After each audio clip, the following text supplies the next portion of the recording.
Bismillahirrahmanirrahim. Assalamualaikum warahmatullahi ta'ala wabarakatuh. Alhamdulillah wassalatu wassalamu ala asyrafil ibadillah Sayyidina Muhammad ibn Abdullah wa ala alihi wa sahbihi wa man sara binahjihi wa tabi'a hudah. Allahumma allimna ma yanfa'una wa anfa'na bima 'allamtana wa zidna ilman wa fiqhan wa ikhlasan fid din bi rahmatika ya arhamar rahimin. Amma ba'du.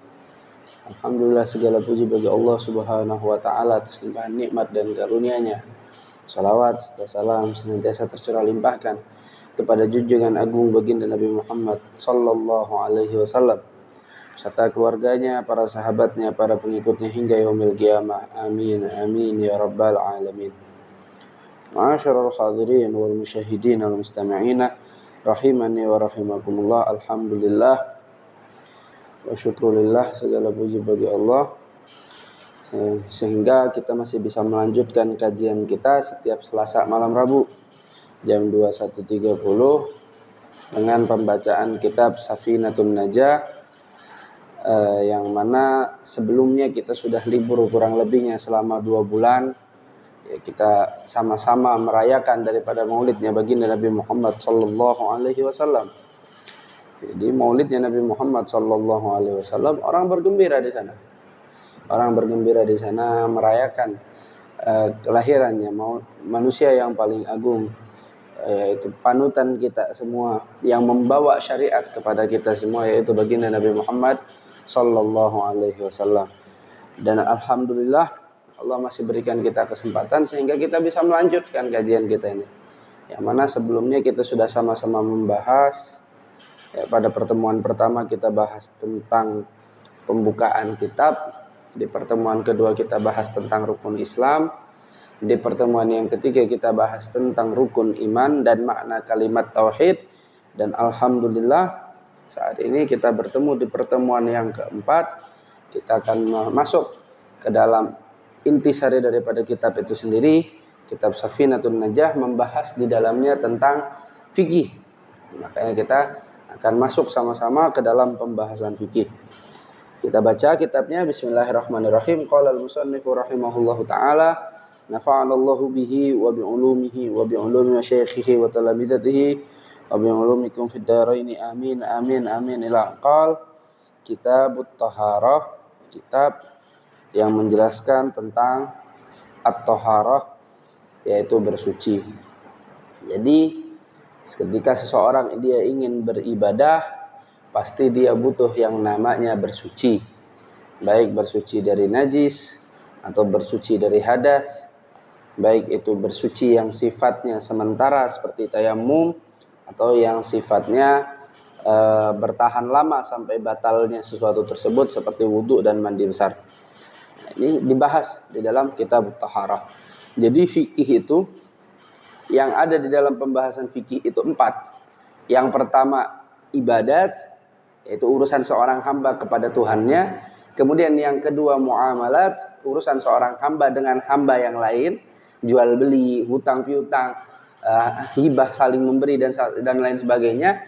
Kemudian yang ketiga urusan munakahat. Jadi fikih yang ketiga itu adalah munakahat, bagaimana urusan dia dengan rumah tangganya, urusan seorang hamba dengan syahwatnya, itu dimunakahat. Kemudian yang keempat adalah jinayat. Jadi bagaimana urusan seseorang dengan negara, urusan seseorang dengan keputusan-keputusan yang ada di pemerintahan seperti qadha. Kemudian jinayat, bagaimana hukuman-hukuman yang ada di dalam kenegaraan dan lain sebagainya, itu dibahas di bagian fikih yang keempat. Nah, sekarang kita di kitab Safinatun Najah ini hanya membahas satu daripada 4 bagian fikih, yaitu kitabul ibadat, pembahasan tentang ibadat, bagaimana urusan seorang hamba dengan Tuhannya Allah Subhanahu wa taala. Nah, di dalam ibadah ini ada setidaknya 5 pembahasan.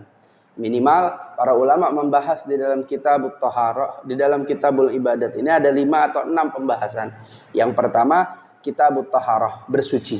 Karena kalau orang enggak suci, kalau orang dia belum bersuci, banyak ibadah yang belum sah, atau banyak ibadah yang urusan sah atau tidaknya itu tergantung dengan bersuci ini. Kemudian yang kedua kitabus shalah, yang di situ membahas tentang salat. dari rukunnya, syarat-syaratnya dan lain sebagainya. Kemudian yang ketiga kitabuz zakah, yaitu tentang masalah zakat, zakat mal, zakat fitrah dan lain sebagainya. Yang keempat tentang puasa, dan yang kelima tentang haji. Nah, di kitab Safinatun Najah ini yang dibahas ada yang pertama kitabut taharah, kemudian kitabus shalah, kemudian yang ketiga kitabuz zakah, dan ditambah oleh Syekh Nawawi Al-Bantani yang keempat yaitu kitabus shaum, kitab tentang puasa. Nah, kita mulai dari sini kitabut taharah, yaitu tadi karena untuk bersuci sesuai dengan yang kita sampaikan tadi. Kita masuk ke dalam fasal yang pertama, faslun alamatul bulughi salasun, ciri-cirinya orang baligh itu ada 3. Jadi seseorang ketika dia ingin melakukan suatu ibadah, dia terikat dengan namanya at-taklif. Orang yang melakukan ibadah, yang wajib melakukan ibadah itu orang yang mukallaf. Di antara syarat-syarat mukallaf yaitu adalah al-bulugh. Bulugh haddut taklif, ketika seseorang dia baligh. Karena kalau dia belum baligh, dia belum dibebani kewajiban apapun. Makanya yang dibahas pertama kali sama Syekh Salim Sumer di dalam kitab ini, yaitu adalah alamatul bulugh, ciri-ciri orang baligh. Ciri-ciri orang kalau sudah baligh itu ada 3. Artinya apa? Kalau bahasanya pakai tanda, alamah. Ya, alamatul bulugh, kalau pakai alamah, tanda, itu artinya